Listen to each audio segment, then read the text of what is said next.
Hey Canucks fans, no PD, no problem. The Canucks defeat the Toronto Maple Leafs 3-1 at Rogers Arena. I'm going to break it down in full with what I liked, what I didn't like, and one other thing. And before I do that, I want to give a shout out to my Hall of Fame members, Jens95, simalexander, Justin Credible, nucksfan number 29, and Lucas Gates. Thanks for your Hall of Fame membership and your support. And thanks to the support of all members of all levels. You guys are listed in the description. And if you want to become a member of the CCC Crew, simply press join, the join button underneath any of my videos or on the memberships tab on my YouTube channel. Wow, what a nice surprising win. I already knew, and I vlogged about it today. I thought it was going to be really tough given how good Toronto is. They've only lost 4 times in regulation prior to tonight. They just defeated probably the second best team in the North in a 3-game sweep. The Edmonton Oilers outscoring them 13-1 over those 3 games in Edmonton. So maybe Toronto was a little bit tired coming in, given that they played Edmonton yesterday and they traveled to Vancouver. Only an hour flight, but still, it is travel, whereas the Canucks have been waiting since Tuesday, since their loss to the Winnipeg Jets. But let's talk about what I liked, what I didn't like, and one other thing. And no, before I do that, let's break down the 4 goals first. Jake Virtanen's second of the season came on a power play. No, that was the second goal. His first goal was only 3 minutes in the game, streaking down the left side with a nice power move, puts the puck at the net. It actually bounces weirdly off Michael Hutchinson into the net, and Hughes and Pearson get assists on that goal. Great start to the game for Jake 3 minutes in. 3 minutes left in the first period. It was Peter Engvall. I didn't even know who that was. Pierre Engvall. And he scores just after Toronto Maple Leafs. About 30 seconds. There's a whistle in there. About 30 seconds after a Maple Leafs penalty ends. And that play was actually Quinn Hughes pinching. And then Mark Mckenzie, who I'll talk about in a second, he had to kind of, had to cover for him. Not a defenseman, obviously. Probably overcommitted, too wide. Engvall was able to make a nice move to the inside and beat Demko from the slot. And that's how the first period ended. Second period, only 1 goal, Jake Virtanen. This one was on the power play, and this was after the first unit had a lot of trouble even entering the zone, and then Virtanen scores on a play from the right side of the right wing after Gaudette gained the zone after taking a pass from Myers. So Myers to Gaudette. Gaudette brings it in and was able to get to Virtanen on the right wing and puts a pass. Surprised Hutchinson, who was likely anticipating a pass to the middle. And that's how the second period ended. Jake Virtanen 2, the Toronto Maple Leafs 1. And then we go to the third period. Both teams got a lot of chances. Obviously, Toronto pushing a little bit, maybe a little tired, like I said. And then Bo Horvat scores. A really nice goal, actually. Alex Edler can maintain control in the zone off a pass from Schmidt. Usually, Edler fires those pucks to the net, or at least at the net. Usually goes wide or goes off someone's shin pad and goes the other way. But this one, to his credit, instead of shooting, he kind of held the puck and then found Horvat in the slot, almost like it was a power play where they do that nice little play in the bumper to Horvat. Horvat one-times it past Michael Hutchinson, and that's the final. 3-1. Jake Virtanen had one chance at the empty netter for a hat trick, but he was foiled by a stick in the neutral zone. So now let's talk about what I liked, what I didn't like, and one other thing. What I liked, obviously I liked the play of Jake Virtanen.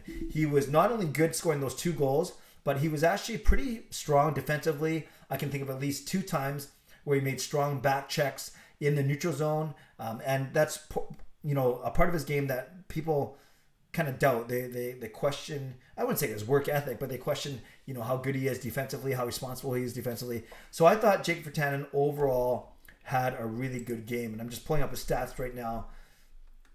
Yeah, Virtanen had, 3 shots on goal, and 2 goals, 3 hits, and went 100% in the faceoff dot, 15 minutes. So overall, really, really good game by Virtanen.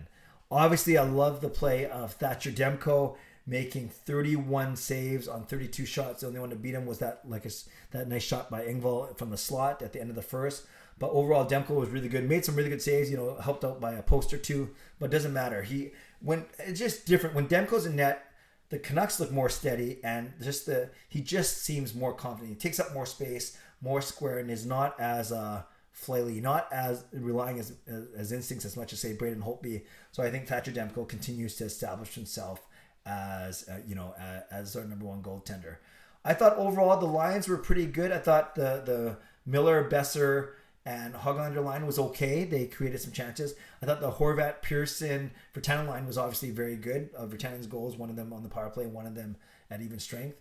I also thought that the bottom six was okay. Highlighted by Jace Harlock and Mark Mckenzie making his Canucks debut. I thought both of them had shaky first periods, admittedly, but I thought they settled down as the game went on, and I especially noticed Mckenzie in the third period, a couple good forward checks. Another small thing I've just noticed, you guys, I've talked about how I do like Travis Hamonic's game. I think he's really settled down after his first 5 or 6 games.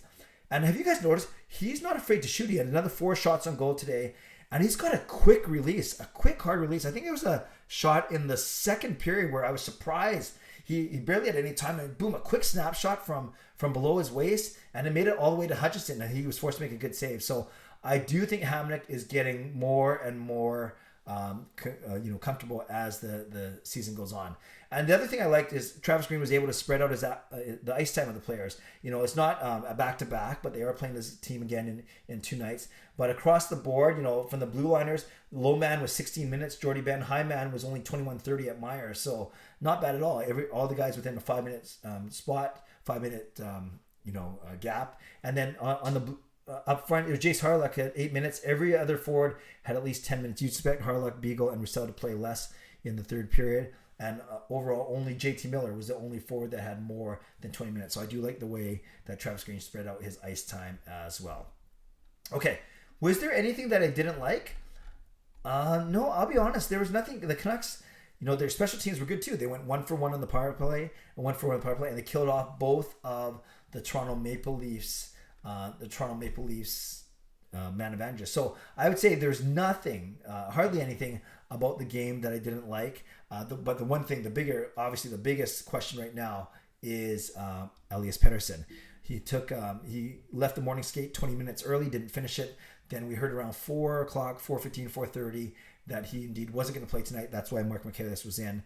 So Elliot Friedman said, or Dollywell, one of them said it might only be 1 or 2 games, but I'm sure that we'll hear maybe after the game tonight or certainly sometime tomorrow. So that's the one thing I didn't like. Nothing to do with the Canucks play. They were a solid 3-1 win, but I didn't like the fact that Pettersson didn't play, obviously, despite the win and despite me joking at the top that we didn't need him. Of course, we need Pettersson. One other thing, apparently Jim Benning is meeting the media tomorrow, which is going to be very interesting. It's his first time meeting the media since the season started. I'm sure he's going to have to face a lot of tough questions. His future, Travis Green's future, Aquilini's tweets, and most importantly, how the Canucks have or haven't performed this season, how they've been a disappointment after such a good playoff run. So very interested to see what Jim Benning says. I'll try and do a vlog after that, although I'll be speaking at a conference tomorrow all morning. And then I'll be tied up in the afternoon. So we'll see if I can sneak in 10 minutes for a quick vlog. But yes, that's the one other thing is I'll be very fascinated to see what Jim Benning has to say. So what I liked, everything. Ice time spread out. I like Jake Virtanen's game. I like Thatcher Demko's game, obviously. I thought Harlock and Mckenzie were good in limited minutes. I love the defensive coverage. I didn't mention that, but they cleared the front of the net really well. And I like Travis Hamonic's game, a quiet game for Hamonic, but he's been good. No points, but I just noticed him. The only thing I didn't like is Pettersson injured. We'll see what that's about. And then one other thing, Jim Benning meets the media tomorrow. Canucks fans, I'm in a good mood. I hope you can join me in about 25 minutes or 20 minutes by the time you watch this. 10 o'clock, I'll be starting my post-game live stream on YouTube. And in the meantime, down in the comments below, tell me what you liked, tell me what you didn't like, and tell me one other thing that's on your mind regarding this Canucks team right now. Leave a comment. I will read, react, and reply. As always, subscribe if you'd like to. Like this video if you'd like to. Join this channel as a member if you'd like to. Stay safe, stay healthy, take care of yourselves, take care of each other. Have a great night. Join me for my live stream. God bless, and go Canucks go.